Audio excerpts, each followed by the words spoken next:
नमस्कार, सियासी अखाड़ा देख रहे हैं। मैं हूं आपके साथ वरुण गोयल। हरियाणा में लोकसभा का रण अब शुरू हो चुका है क्योंकि भारतीय जनता पार्टी ने अपने 6 उम्मीदवार घोषित कर दिए हैं। अगर हम फरीदाबाद की बात करें, गुड़गांव की बात करें, भिवानी महेंद्रगढ़ की बात करें तो बीजेपी ने अपने पुराने ही चेहरों को वापस उतारा है, तीसरी बार मौका दिया है। अंबाला की बात करें तो रतनलाल कटारिया की जो विरासत थी उन्हें ही आगे बढ़ाया गया है। उनकी धर्मपत्नी बंतो कटारिया को टिकट दिया गया है।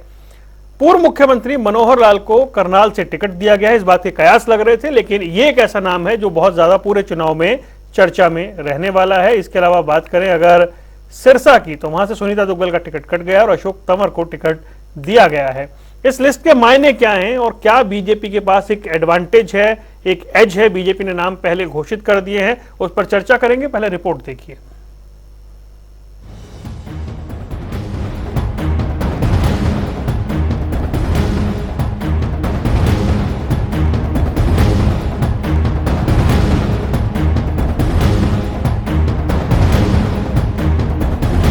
बीजेपी हाईकमान ने लोकसभा उम्मीदवारों की दूसरी सूची में हरियाणा के 6 प्रत्याशियों को टिकट देकर चुनावी मैदान में उतार दिया है। अब की बार प्रदेश के अंदर लोकसभा चुनाव काफी दिलचस्प होने जा रहा है। मुख्यमंत्री पद की कुर्सी छोड़ मनोहर लाल ने अब केंद्र की राजनीति की तरफ कदम बढ़ा दिए हैं। आलाकमान ने उनको करनाल सीट से प्रत्याशी बनाया है। आइए ग्राफिक्स के जरिए आपको बताते हैं किसको कहां से टिकट दिया गया। करनाल से मनोहर लाल को दिया टिकट, गुरुग्राम से राव इंद्रजीत सिंह, फरीदाबाद से कृष्णपाल गुर्जर, सिरसा से अशोक तंवर को मिला टिकट, अंबाला से बंतो कटारिया और भिवानी महेंद्रगढ़ से चौधरी धर्मवीर सिंह को दोबारा से मैदान में उतारा गया। जैसा कि आपने 6 उम्मीदवारों की सूची में देखा कि करनाल और सिरसा से उम्मीदवारों को बदल दिया गया है और अंबाला सीट पर पूर्व सांसद स्वर्गीय रतनलाल कटारिया की पत्नी बंतो कटारिया को मैदान में उतारा गया है। तो वहीं सिरसा से सुनीता दुग्गल का टिकट काटा गया। उनकी जगह आम आदमी पार्टी से बीजेपी में आए अशोक तंवर को उतारा गया है। पार्टी ने जिस उम्मीद के साथ ये जिम्मेदारी दी है, मेरे को नहीं दी है, तमाम उन लाखों कार्यकर्ताओं की भावना को उन्होंने ध्यान में रख करके फैसला लिया है और उसी के अनुरूप मैं भी काम करूंगा। और जो लक्ष्य है 400 पार का इस देश के अंदर 2024 में हम आंकड़ा पार करें, हरियाणा की 10 लोकसभा जीतें, तो वो पूरा होगा। मैं देश के प्रधानमंत्री नरेंद्र मोदी जी, हमारे होम मिनिस्टर अमित शाह जी, हमारी पार्टी के राष्ट्रीय अध्यक्ष जगत प्रकाश नड्डा जी, हमारे हरियाणा प्रदेश के प्रदेश अध्यक्ष जो वर्तमान में सीएम है नायब सिंह सैनी जी, और हमारे जो पूर्व सीएम है मनोहर लाल जी, सबका धन्यवाद करना चाहूंगी जिन्होंने रतनलाल कटारिया जी के परिवार को दोबारा विश्वास जिताया है और अंबाला लोकसभा से टिकट देकर अपने विश्वास को अंबाला की जनता के साथ जोड़ा है। प्रदेश की 10 लोकसभा सीटों में से 6 पर प्रत्याशी उतारे जा चुके हैं। अब बस 4 सीटों पर उम्मीदवारों का इंतजार है। देखना यह होगा कि बची 4 सीटों पर नए चेहरे उतारे जाते हैं या फिर पुराने उम्मीदवारों पर दांव खेला जाता है। टीवी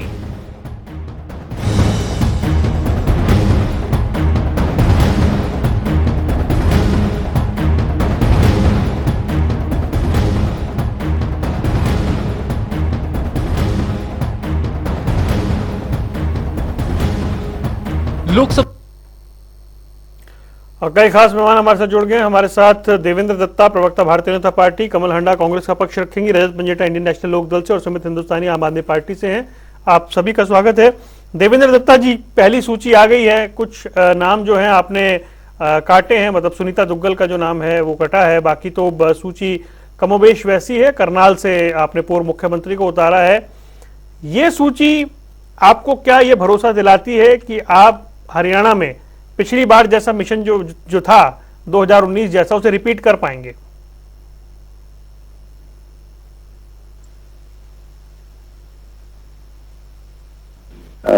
मेरे साथ डिबेट में पार्टिसिपेट कर रहे हैं बंधु, मैं सभी को नमस्कार करता हूं। वरुण जी, मैं आपके चैनल के माध्यम से इतना कह सकता हूं कि आने वाले 2024 के लोकसभा चुनाव में हम लोग पूर्ण बहुमत के साथ, प्रचंड बहुमत के साथ और हरियाणा प्रांत की 10 लोकसभा सीटें जीतने वाले हैं। और एक प्रश्न का उत्तर देते हुए जो आपने कहा कि टिकटें काटी गई हैं, टिकटें काटी नहीं है। यहाँ किसी भी कार्यकर्ता की, किसी भी प्रत्याशी की कोई टिकट काटी नहीं जाती। यहाँ केवल भूमिकाएं परिवर्तन की जाती हैं। किसी व्यक्ति को कहीं, अब जैसे माननीय आदरणीय सेवानिवृत्त मुख्यमंत्री जी, जिनको अभी अभी करनाल से लोकसभा का प्रत्याशी बनाया है, अभी वहां पर एक नए युवा चेहरे को मुख्यमंत्री के रूप में स्थापित किया है। और उनकी मैंने पहले कई चैनल्स पे कहा कि अपने यहाँ भूमिकाएं बदली जाती हैं। जिस तरह से अपना केंद्रीय नेतृत्व तय करता है कि किसकी कहाँ उपयोगिता है, तो उनको वहां पर लगाया जाता है। इसी कड़ी में कुछ परिवर्तन हुआ है और जिन लोगों के नाम का परिवर्तन हुआ है, उनके लिए निश्चित ही संगठन में कुछ और भूमिका तय की हुई है। चलिए ठीक है, मैं आपके पास लौटूंगा। कमल हांडा, अभी आप लोगों की सूची आई नहीं है और बीजेपी ने तो 50% से ज्यादा सीटों पर उम्मीदवार उतार दिए हैं, 6 पर उतार दिए हैं, 4 बाकी है। तैयारी में आपसे आगे दिख रहे हैं वो? वरुण जी, आपका नमस्कार। जी। प्रवक्ता भाइयों को भी नमस्कार और जनता टीवी देखने वाले सभी दर्शकों को मेरा सादर नमस्कार। शाखों से टूट जाएं वो पत्ते नहीं हम, शायरी के बिना मैं शुरुआत नहीं करती, आप जानते हैं। शाखों से टूट जाएं वो पत्ते नहीं हम, आंधी से जरा कोई कह दे कि औकात में रहे। ये सियासत भी अजीब है यारो, ये सियासत भी अजीब है यारो, कभी समझी ही नहीं हमें। ये पढ़े लिखों का मजाक बना देती है और चोरों डकैतों को सरदार बना देती है। ऐसी सियासत से दूर रहे मेरे वतन के लोग, ऐसी सियासत से दूर रहे मेरे वतन के लोग, ये कातिलों को मसीहा बनाकर दिखा देती है। तो बात ऐसी है सर, इन्होंने उतार दी। हमारी भी मीटिंग्स चल रही हैं, हमारे प्रत्याशी फाइनल होंगे धीरे धीरे। लेकिन मैं 2 बातें कहना चाहूंगी कि इनके एक वो छोड़ के आ गए हैं हिसार के ब्रिजेंद्र सिंह जी, उन्होंने कांग्रेस ज्वाइन कर ली है। एक सोनीपत के इनके जो रमेश चंद्र जी हैं, अभी जैसे नए नए सीएम बने, बहुत उसका महिमा मंडन हुआ, बहुत हुआ कि नहीं जी एक युवा चेहरा, तो क्या ये रमेश चंद्र को हटाएंगे जिनकी वल्गर वीडियो बहुत ज्यादा वायरल हो रही है, इतनी वल्गर है कि वो शायद कोई देख भी नहीं पाएगा, पहली बात। दूसरी बात ये कि नायब सैनी को अगर इन्होंने बना दिया है सीएम, तो क्या खट्टर साहब के कुकर्म जो हैं, जो उन्होंने देश पर, प्रदेश पर अत्याचार किया, जो लूटा दबाकर, प्लीज वो तो नहीं हट जाएंगे ना। मेरे सवाल को नहीं समझ रहे हो जाएंगे, डिसाइड तो बता दिया जाएंगे। रुकिए, आप ऐसे नहीं ना, आप कुछ भी बोले, ऐसा ना करें ना। सवाल मेरा था बीजेपी के उम्मीदवार उतर गए, आपकी तैयारी कैसी है? मैंने तो सीएम पे बात ही नहीं की कोई। आप मतलब विषय को ना भटकाए ना, विषयांतर ना करें, ट्रैक पर रहें। अरे विषय पर भी तो, विषय से तो कनेक्टेड ही है कि क्या उनको हटाएंगे किसी जो एमपी है, मैं आपसे, आप सीएम बने हैं, नायब सैनी की तो कोई बात ही नहीं हो रही यहाँ पे। तो मैं तो 6 उम्मीदवारों की बात कर रहा हूँ। आप बताएं, आपको लगता है ये सूची जो है? नायब सैनी भी देखिए, अभी वो भी तो पहले एमपी थे, अभी उनको सीएम बना दिया गया। विषय को समझ के बात रखिए ना प्लीज। हाँ, मैं सोच समझ कर ही कर रही हूँ, प्लीज आप मुझे बीच में ना टोके। मुझे अगर मुझे लगेगा तो मुझे टोकना पड़ेगा। 370 पार का 1 मिनट सर, जो 400 पार या प्रचंड बहुमत की बात करते हैं, ये किसके बेस पर बात करते हैं? क्या चंडीगढ़ जैसे चुनाव के बेस पर बात करते हैं, जो अपने प्रचंड जीत की बात करते हैं? दत्ता साहब जरा बताइएगा मुझे। और ये इस बार 10 की 10 सीटें हमारा इंडिया गठबंधन जीतने जा रहा है, ये मैं आपको बता दूं मैं, क्योंकि प्रदेश की जनता इनसे दुखी है। मुद्दे भी मैं बता देती हूँ क्या क्या हैं। इन्होंने जो बड़े बड़े वायदे किए, 2 करोड़ नौकरी, 15 लाख हर एक के खाते में, किसानों की आय डबल, और एमएसपी देंगे, पीपीपी इन्होंने परेशानी पत्र बना दिया, और इन्होंने पोर्टल का सत्यानाश कर दिया। सारे किसानों को कोई राहत नहीं मिली। और सबसे बड़ी बात, 750 किसानों की हत्या रही है सरकार, 4 किसान अभी भी मार दिए गए, ठीक है, और उन पर छर्रे चला गए। एक इन्होंने ड्रोन का भी कुछ काम शुरू किया था, वो क्या ड्रोन की ट्रेनिंग दीदियां क्या करेंगी, जरा मुझे थोड़ा सा ये ज्ञान दे दें, क्योंकि मुझे पता नहीं है इस बारे में ना, तो जरा बताएंगे। और मैं पूछना चाहूंगी कि ये जो है इन्होंने बनानी थी बुलेट ट्रेन, और कितने सारी जॉब्स देनी थी। हरियाणा में सीएम इंडिया न्यूज पर बोलते थे कि 40 लाख जॉब्स दी, कोई 1.25 लाख बोलता है, कोई 1.5 लाख बोलता है। तो काम क्या है इनके पास? मैं ये जीत की अपनी बात करी, तो मैं भी तो अपनी जीत की बात करूंगी या नहीं करूंगी? नहीं, ठीक है, मैं आता हूँ आपके पास, मैं लौटता हूँ, बाकियों के पास जाऊंगा। दत्ता जी कुछ आपको रिस्पॉन्ड करना चाह रहे थे जी, बोले जी। हाँ जी, फिर मैं भी देना चाहूंगी। 1 मिनट, नहीं और भी तो मेहमान है मैडम, रुकिए ना प्लीज। हाँ, ठीक है, नॉट अ प्रॉब्लम। बोलिए देवेंद्र जी, बोलो।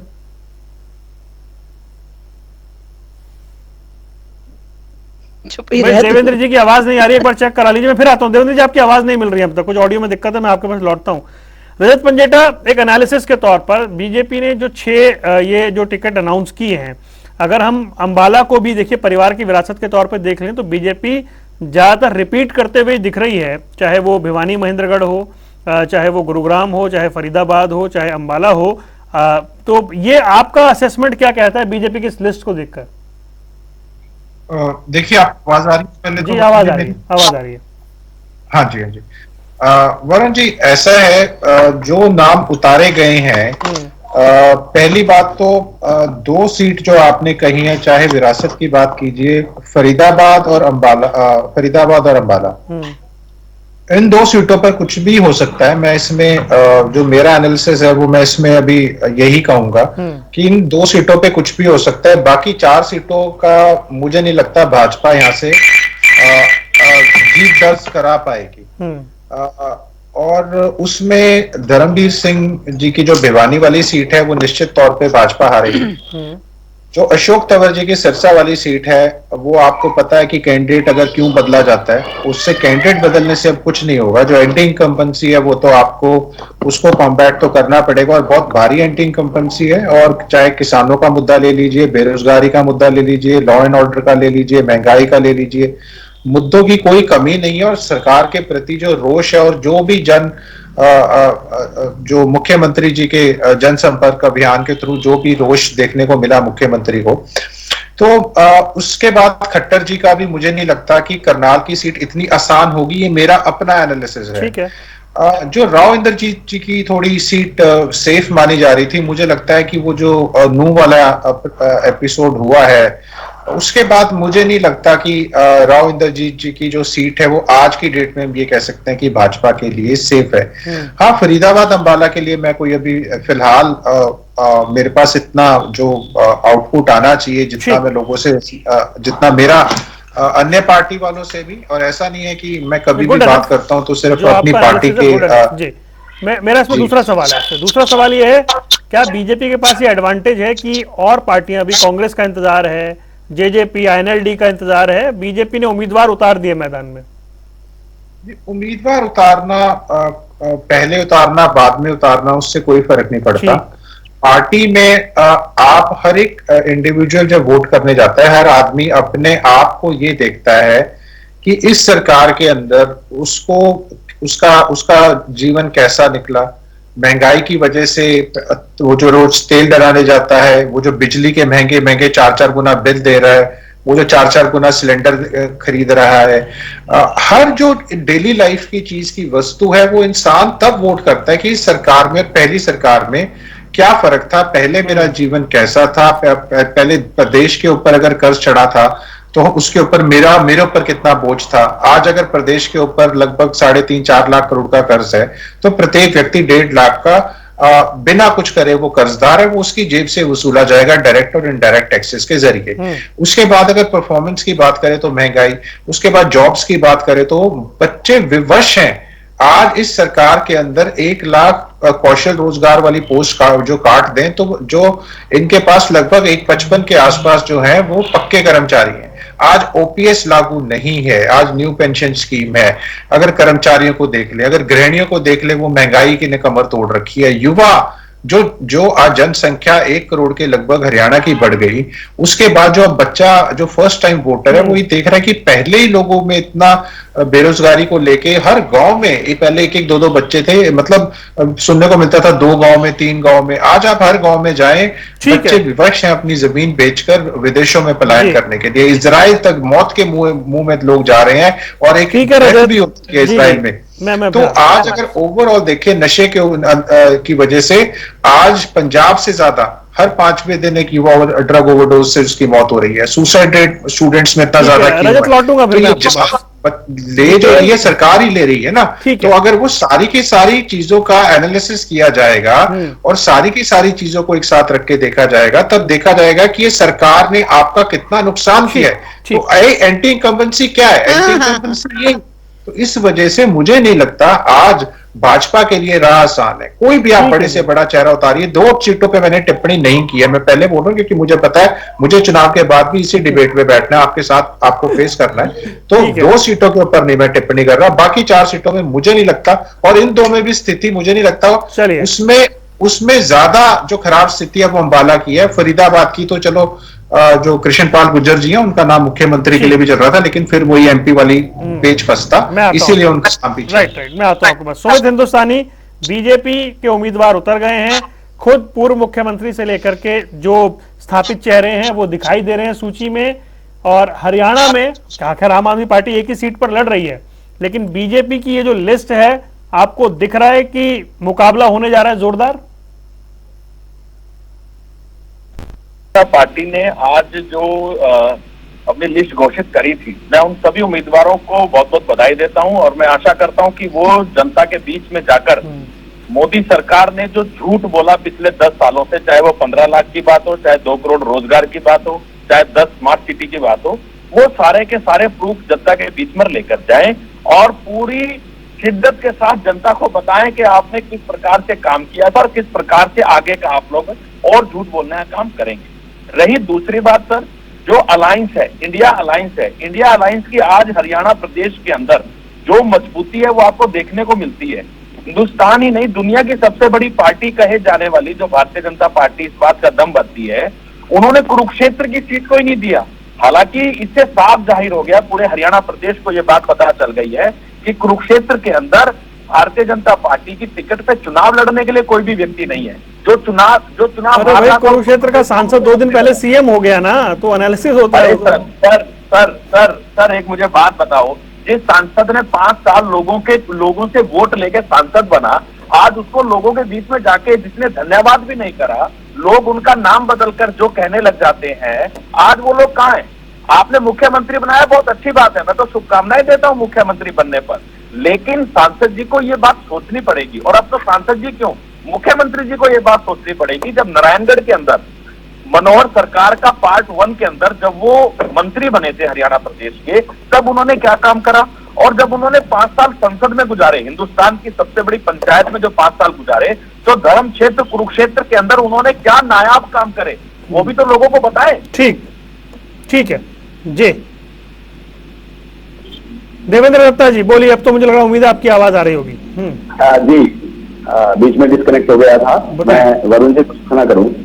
मैं सबसे पहले तो आपका धन्यवाद करूंगा वरुण जी, कि यहाँ पर एक बात मैं जरूर कहना चाहूंगा वरुण जी, कि पहले एक डिबेट में मेरे साथ मैं इस शब्द को कह रहा हूं, मेरे साथ एक डिबेट में मेरी आदरणीय बड़ी बहन कमल आंडा जी थी, लेकिन मैं आपसे निवेदन करूं कि ये मेरी बहन जो है, मुझे लगता था कि ये शिक्षित महिला है, ये पढ़ी लिखी महिला है, लेकिन इनके पास शब्दों की कोई गरिमा नहीं है। इन्होंने शब्दों की गरिमा को भंग किया हुआ है। मर्यादाओं की परिधि को लांघ करके ये कुचलने का काम करती हैं। इनको कुछ पता नहीं लगता कि मैं एक चैनल पर बैठी हुई हूँ, सारी दुनिया मुझे देख रही है, मुझे छोड़ दीजिए बात इस्तेमाल करनी। देवेंद्र जी छोड़िए, मेरे सवालों का जवाब दीजिएगा। वरुण जी, उन्होंने जो शब्द इस्तेमाल किया था, शायद इनको बोलने दीजिए, मैं बाद में बात करूंगा। 1 मिनट आप ही बोलिए, देवेंद्र जी आपकी बारी है, बोलिए। कोई गाली नहीं दी मैंने। नहीं, बीच में बोलते ही जा रहे हैं। नहीं आप बोलिए। संभालिए, मेरे बारे में कोई टिप्पणी करने की जरूरत नहीं है, माइंड इट। देवेंद्र दत्ता जी बोलिए। अच्छा कमल जी रुकिए 1 मिनट प्लीज। नहीं, मेरे पे टिप्पणी ना। अरे भाई, मैंने खुद कह दिया ना कि व्यक्तिगत किसी को नहीं होना, विषय पे रहना है। मेरी चर्चा में ऐसे रहिए तो बेहतर है। बोल दीजिए। बोल दिया ना, सुना तो आपने। रुकिए प्लीज, दत्ता नहीं कहा था प्लीज रुकिए। हाँ जी, देवेंद्र दत्ता जी बताएं भाई। एनालिसिस ये है कि आपके कैंडिडेट जो है शायद वो मुसीबत में है, ऐसा एक एनालिसिस है, आपको क्या लग रहा है? वरुण जी, मैं आपसे प्रार्थना करूं, मुझे सिर्फ एक शब्द जरूर कहने दीजिए। एक शब्द मैं जरूर कहूंगा। मैंने ये नहीं कहा कि मेरी बहन ने मेरे पास व्यक्तिगत टिप्पणी की है, लेकिन मेरी बहन ने जिस शब्द का इस्तेमाल करके जब आप टोकने पर मजबूर हुए, मैं उस बात के ऊपर कह रहा हूं कि ये बहन अपनी मर्यादा, अपनी शब्दों की मर्यादा का ध्यान रखती है। अब मैं आपके प्रश्न का उत्तर देता हूँ। मैं एक बात है, इनको एक बात, आप अनइंटरप्ट अपनी बात बोलिए जी। जब मैं बोलना शुरू होता हूँ तो ये फिर बीच में आप प्लीज अपनी बात करिए ना। मैं निवेदन कर रहा था वरुण जी, मैं यही बात कह रहा हूँ। मैंने अपने प्रिय मित्र रजत जी को भी सुना है, सुमित जी को भी सुना है, अपनी पार्टी की ओर से पक्ष रखना और विपक्ष में बैठ करके जो पार्टी इस समय नेतृत्व कर रही है उसके ऊपर कटाक्ष करना, टिप्पणी करना, इनको लोकतांत्रिक स्वतंत्रता इस देश की है, उसमें इनको है, इस प्रकार की कि ये कर सकते हैं टिप्पणी। लेकिन मैं निवेदन आपसे करूं कि इस समय अपने देश के अंदर जो वातावरण है, 2024 का जो लोकसभा का चुनाव, अभी पहले लोकसभा का आने वाला है चुनाव, और उस चुनाव के अंदर अपने पास जो एक कर्तव्यनिष्ठ, राष्ट्रभक्त, देशभक्त जो प्रधानमंत्री आदरणीय श्रीमान नरेंद्र मोदी जी के नेतृत्व में जो हम लोग चुनावी समर में कूदने वाले हैं, निश्चित रूप से न केवल हरियाणा प्रांत अपितु पूरे देश के अंदर प्रचंड बहुमत से तीसरी बार नरेंद्र मोदी जी के नेतृत्व में सरकार बनने जा रही है। नहीं, मेरा सवाल ये है कि हरियाणा में जो कि आपने खुद जो मुख्यमंत्री रहे मनोहर लाल, उन्हें उतारा है, बाकी पुराने चेहरों को उतारा है, कमोबेश ये स्थिति है कि क्या पार्टी कॉन्फिडेंट है कि एंटी इनकम्बेंसी नहीं है? अगर हम सिरसा हम लोग पूरी तरह से आत्मविश्वास के ऊपर टिके हुए हैं, हम लोग ये चुनाव जीतने वाले हैं। संक्षिप्त चलिए ठीक है, मैं एक बार दोबारा उनको जुड़वाइएगा, हालांकि बात अभी तो आ गई है। कमल हांडा जी, मेरा सवाल आपसे ये है कि कई ऐसे नेता हैं जो आपके दिग्गज हरियाणा के, जो विधानसभा चुनाव लड़ने में ज्यादा उत्सुक हैं। कुमारी शैलजा को हमने सुना वो विधानसभा चुनाव लड़ना चाहती हैं, कुछ और चेहरे भी ऐसे हैं। तो पार्टी क्या बड़े चेहरों के साथ जाएगी या फिर अभी एक असमंजस की स्थिति है इसलिए आपके बैठ के चल रही है, अभी नाम तय नहीं हो पा रहे?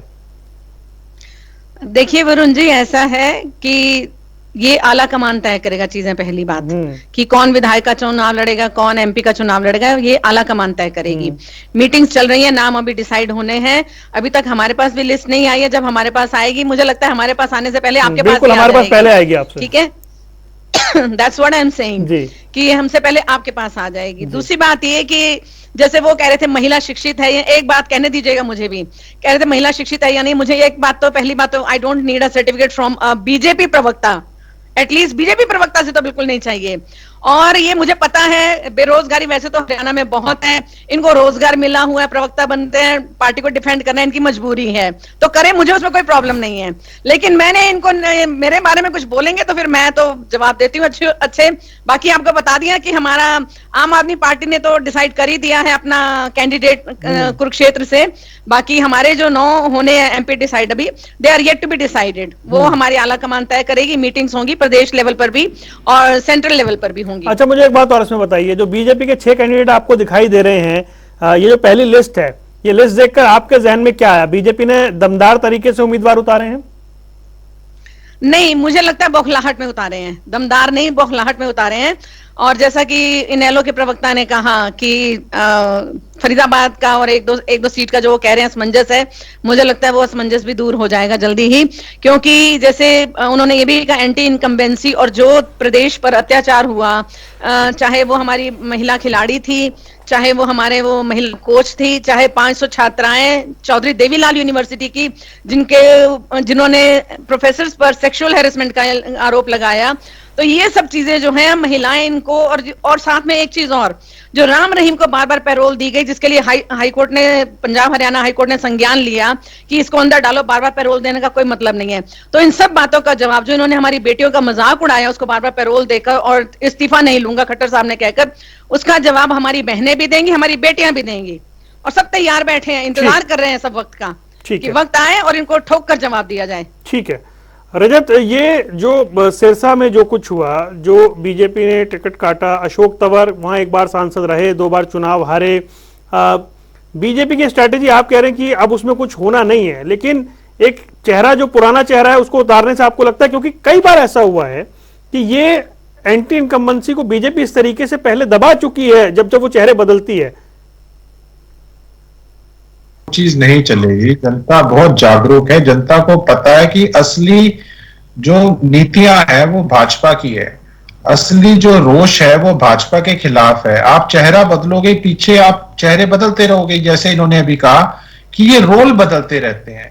असली में जो इनके रोल मॉडल हैं, असली में जो इनकी नीतियां पॉलिसीज हैं, जनता तो उससे दुखी है। आप आज आप बिठा रहे हो, किसी को भी आप बिठा दोगे, लेकिन पीछे जो पार्टी है वो देखते हैं कि पार्टी ने उनका क्या नुकसान किया है।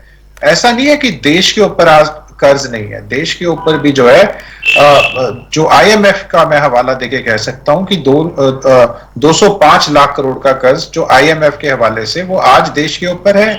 आज हमारा जो फॉरेन रिजर्व्स हैं उसके आसपास ही हमारे डेट है। तो जब कर्ज इतना ज्यादा देश के ऊपर है, फिर प्रदेश के ऊपर है, उसकी बात कीजिए। आज हरियाणा में अब आप जब देने की बात आती है, जो सेंट्रल के जो वो शेयर आता है, जो उसके अंदर हरियाणा लास्ट 4 या 5 प्रदेशों में आता है पूरे देश के अंदर, जब वो पैसे की आयदगी है। मेरे पास उसकी पूरी लिस्ट भी है कि कौन से प्रदेश को कितना पैसा सेंट्रल टैक्सेस का मिला है वापस, जो इंडिया ने देना है, सेंट्रल गवर्नमेंट ने देना है। तो हरियाणा के साथ क्या भी हरियाणा के लोगों ने क्या गुनाह किया है? जो नॉर्थ ईस्ट की स्टेट्स हैं, उसके बाद सिर्फ वो स्टेट्स आती हैं। तो लेकिन आपको ये सारा देखना पड़ेगा कि जो बीजेपी की सेंटर में गवर्नमेंट है, जो हरियाणा में गवर्नमेंट है, उसकी पॉलिसीज में पिछले 9 साल 10 साल में आपका जीवन कैसा रहा। आपके घर में बेरोजगारी की वजह से आपको अब देखिए सब आत्मनिर्भर बना दिए। सच में एक बात तो मैं कहूंगा, सरकार के भरोसे आज कोई नहीं है। जो कोरोना काल में सरकार ने जैसे जनता को मरने के लिए छोड़ दिया था, आज भी वही हाल है। सब अपने भरोसे हैं, सब ऊपर वाले के भरोसे हैं। भाजपा का कुछ नहीं है। सिर्फ अगर विकास हुआ है तो भाजपा के नेताओं का हुआ है। कमल भवन बने हैं, डेवलपमेंट हुई है तो इनके अपने नेताओं की हुई है। भाजपा और ये जो बात अंत्योदय की बात है, अंतिम व्यक्ति की, अंतिम व्यक्ति तो बचा ही नहीं। 468 लोग पर डे सुसाइड करना, एनसीआरबी का डेटा। 31 किसानों का हर रोज सुसाइड करना, एनसीआरबी का डेटा। 51 स्टूडेंट्स का हर रोज सुसाइड करना, एनसीआरबी का डेटा है। और हरियाणा की जो सुसाइड है वो नेशनल एवरेज से भी 2.2% ज्यादा है। ठीक है रजत तो भाई, अब अगर आप ये सारी चीजों को सम अप करें, उसके बाद अब अगर आपने सिर्फ सिरसा के, मैंने तो चलो सभी के बारे में बता दिया। ठीक है। सिरसा में भी जो व्यक्ति कल तक कांग्रेस की वोट मांगता था, आज वो भाजपा की वोट वो तो मांगेगा। टीएमसी की भी मांगते थे, वो तो आम आदमी पार्टी की भी मांगते थे, वो तो पता नहीं कहां घूमा है। नहीं, वो कहां घूमे, वो क्रेडिबिलिटी लूज कर चुके हैं। वो तो इनेलो के लिए भी एक बार वोट मांग रहे थे, बिना शामिल हुए। देखिए इनेलो में आते तो चलो, इनेलो की वो सीट देखिए पक्की है। मैं बहुत बड़ी बड़ी बातें नहीं करता, लेकिन वहां इनका कोई वजूद नहीं है। आप मान के चलिए, जो वहां किसान वर्ग है वो बहुत नाराज है भाजपा से। भाजपा में आके कल तक बुराई कर रहे थे भाजपा की। अगर आप बोलते हो वो किसान वर्ग जो है वो, उसकी कोई किसान तो अपने आप में जाती है, वो तो खुद प्रधानमंत्री कहते हैं। तो सारे किसान तो नाराज है। 750 किसान वैसे शहीद करवा दिया आपने, 4 किसान अब आपने गोलियों वो अभी इस वो में कर दिया। और उसके बाद बैरिकेडिंग लगा के सारा कुछ आपने उनको रोकने का काम किया। और आप कह रहे थे आय दुगनी, वो आपका मैनिफेस्टो में था 22 तक करेंगे। आज तक लागत तो 10 गुना कर दी, आय नहीं कर पाया। ठीक है, देवेंद्र दत्ता रिप्लाई देना चाह रहे, फिर सुमित के पास आऊंगा। जी देवेंद्र जी। मैं वरुण जी केवल छोटी सी बात, केवल इतनी सी बात कह सकता हूं कि मैंने बंधुओं की दोनों की बातें सुनी हैं, और मैं सिर्फ इतना कह सकता हूं कि इस देश को अभी तक जिस पिछले 10 वर्ष में जो नेतृत्व इस देश के अंदर जो आया मोदी जी के रूप में, आप इन 10 वर्षों के पीछे के कालखंड की अगर एक बार तुलना करें, एक बार एनालिसिस करें, एक बार उसका अध्ययन करें, तो जो 14 से पहले का जो समय था, देश कहां खड़ा था। आज विश्व के मानचित्र पर, विश्व के पटल पर भारत सम्मानजनक स्थिति में प्रतिष्ठापित हुआ है। ये नरेंद्र मोदी जी का नेतृत्व का जीता जाता उदाहरण है। आज चारों तरफ भारत का सम्मान बढ़ा है, भारत शक्तिशाली हुआ है। आज आप ये देखिए कि पहले, मैं एक छोटे से एक क्षण के अंदर एक उदाहरण देकर के अपनी बात को समाप्त करूंगा। अपने यहाँ 14 से पहले इस तरह की भयाक्रांत स्थिति थी कि बस और ट्रेन के अंदर भी लिखा होता था कि लावारिस वस्तु को ना छुएं, क्योंकि ये बम हो सकता है। और आज स्थिति ये है कि अपना एक विंग कमांडर अभिनंदन नदी पाकिस्तान में जाता है और 72 घंटे का समय 19 से पहले हो गया। प्रधानमंत्री देते हैं, 60 घंटे में अभिनंदन भारत की मिट्टी पर, भारत की भूमि पर सुरक्षित वापस लौटता है। ये है नरेंद्र मोदी जी का नेतृत्व। निश्चित रूप से कश्मीर से लेकर कन्याकुमारी तक, कटक से लेकर अटक तक संपूर्ण भारत में देखिए बात ये है, और नरेंद्र मोदी जी के नेतृत्व में सरकार बनने वाली। वो चुनाव विशुद्ध रूप से प्रधानमंत्री नरेंद्र मोदी के ही चेहरे पर होने वाला है। आप हरियाणा के विषय उठा रहे हैं, रजत कमल उठा रही हैं, लेकिन बात यह कि चुनाव नरेंद्र मोदी के सामने कौन, इस विषय पे है। जी सुमित अपनी बात रखे, कमल जी आ रहा हूं, बोलिए सुमित। हमारे भाजपा के साथी की बात सुन रहा था, वो इतने बड़े बड़े अलंकार लगा रहे थे मोदी जी के लिए, उनकी तपस्या में कमी रह गई थी, तब जाके तो 750 किसानों की शहादत हो गई। उनकी तपस्या में कमी रह गई थी तो वो इतना नौजवान साथी के ऊपर खट्टर सरकार ने गोली चलवा दी है। उनकी तपस्या में कमी रह गई थी, तो हरियाणा प्रदेश का ऐसा कोई भी वर्ग नहीं जो खट्टर साहब के दरवाजे पे अपनी मांग लेकर गया हो, खट्टर साहब ने लठ ना बजवाए हो। तो ये सारी चीजें आज ये सारी चीजें जनता ने देखी हैं, जनता ने भुगती है, और अब जो चुनाव आ चुका है, जनता मन बना चुकी है। अब की बार इन लोगों को जमुना पार भेजने का काम हरियाणा प्रदेश के लोग करेंगे, और इंडिया अलायंस गठबंधन पूर्ण बहुमत से 10 की 10 लोकसभा सीटों पे अपनी जीत दर्ज करेगा। चलिए ठीक है। हाँ जी कमल जी, जल्दी से एक रिएक्शन प्लीज। हाँ जी, मैं ये कह रहे थे कि हाँ देश बड़ा सुरक्षित हो गया है, तो मैं इनसे पूछना चाहूंगी, आज तक 5 साल हो गए, 400 किलो आरडीएक्स कहाँ से आया जो हमारे 40 जवान शहीद हो गए पुलवामा में, उसका जवाब आज तक नहीं दिया गया। और दूसरी बात ये कि उन्हीं के बाद निर्लजता की हद देखिए इनके आका की, कि उन्हीं शहीदों के नाम पर कहते हैं मुझे एक वोट समर्पित हो सकता है क्या। आपने रोल की भी बात की कि रोल बदल दिए जाते हैं, सारे तो रबड़ स्टैम्प्स हैं, और एक विलन हटा तो दूसरा हटा, कोई क्या कर लेगा। हरियाणा की जनता तो दुखी है, नशा कभी नहीं था, पहले उड़ता पंजाब था खाली, अब उड़ता हरियाणा भी हो गया है। और सिर्फ एक दिन पंजाब खाली मतलब आपकी सरकार थी पंजाब में, क्या कह रही हैं आप? 2023 में उसके बाद नशा नहीं बात कर रही हैं आप, आपकी सरकार थी पंजाब में, सत्यानाश मार दिया आपने देश का और प्रदेश दोनों कमल हांडा जी आप ही की सरकार थी पंजाब में, क्या कह रही है? पहले उड़ता पंजाब था। तो कर नहीं सकते आपके आका, चाहे वो आपके प्रदेश के हैं चाहे वो आपके केंद्र चलिए के ठीक हैं। है जी, सूची एक आ गई है और सूचियों का इंतजार है, जैसे सूची आएगी और चर्चा करेंगे उसको समझेंगे। फिलहाल काफी चाहता हूँ, समय इतना ही है, समय इतना ही है। आप चारों मेहमानों का जुड़ने के लिए बहुत बहुत शुक्रिया। सियासी अखाड़ा देख रहे थे, रुकने कुछ देर के लिए, खबरों का सिलसिला लगातार जारी है।